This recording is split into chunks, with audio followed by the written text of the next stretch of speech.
Hi guys, आज मैं यहाँ आपके लिए हिंदी क्लास 3 चैप्टर 3 का लेसन प्लान लेकर आई हूँ। कितने पैर, ठीक है। तो इसमें आप देखिए पाठ का सार क्या है। तो पाठ में अध्यापिका एक कक्षा में बच्चों को जीवों के कितने पैर होते हैं और हर जीव में अलग अलग संख्या में पैर होते हैं यह बता रही है।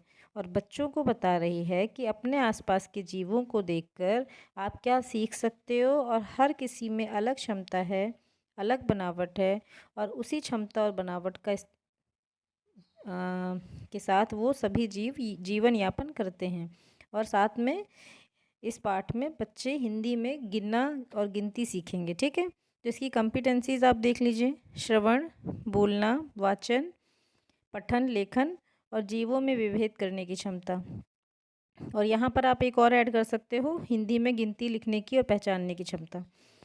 नेक्स्ट अब आप देखिए टीएलओ क्या है। विद्यार्थी कहानी को ध्यानपूर्वक सुनते हुए जीवों के बारे में सीखेंगे, फिर जीवों के पैरों की संख्या के बारे में सीखेंगे और हिंदी में गिनती लिखना भी सीखेंगे। विद्यार्थी ने कौन कौन से जीव देखे हैं, उनके कितने पैर होते हैं वह बताएंगे और अपने वाक्यों में इसको लिखेंगे। फिर विद्यार्थी कहानी को सही उच्चारण के साथ बोलना व पढ़ना सीखेंगे। विद्यार्थी संख्या को हिंदी में लिखना व पढ़ना सीखेंगे, जैसे कि 103 को हिंदी में हम क्या कहते हैं, ठीक है। अब इसी तरह से और देखिए यहाँ पर है। अब टीएलओ को आप कैसे क्लास में अप्लाई करोगे, तो उसके लिए है अध्यापक कहानी को सही उच्चारण के साथ और कठिन शब्द का अर्थ बताते हुए कहानी को समझाएंगे।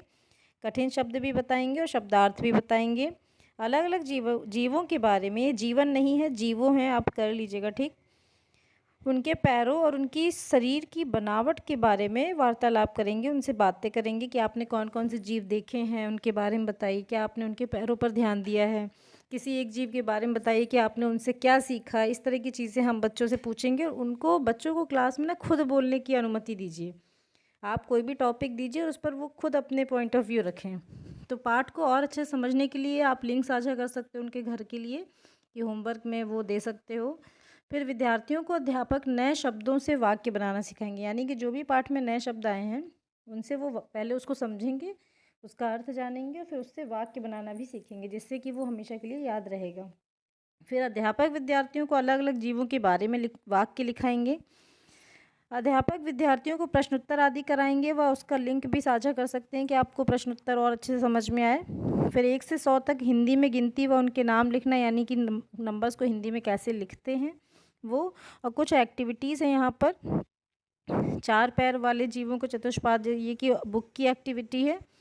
नेक्स्ट है, ये भी बुक की एक्टिविटी है, आप करा सकते हो। और यहाँ पर कुछ क्वेश्चन रह गए थे। अन्य जीवों के नाम जानेंगे जिनके अलग अलग पैर होते हैं, उनके बारे में लिखेंगे, ये पैर हैं। और तीसरा है, ऐसा कौन सा जीव है जो किसानों का दोस्त होता है, ठीक है। तो इस तरह की कुछ एक्टिविटीज़ आप डाल सकते हो। आप चाहो तो अपने स्कूल से बात करके बच्चों को ज़ू वगैरह भी लेकर जा सकते हो एक्सकर्शन पे। फिर आप ये देखिए इसमें असेसमेंट कैसे होगा।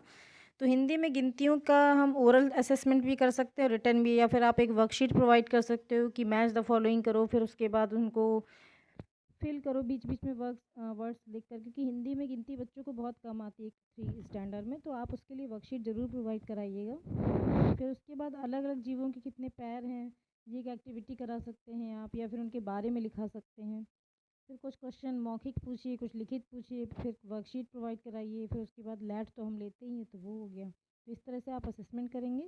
तो इस तरह से आपका ये पूरा लेसन प्लान रेडी हो जाता है। आप चाहो तो इसका स्क्रीनशॉट ले सकते हो, ठीक है।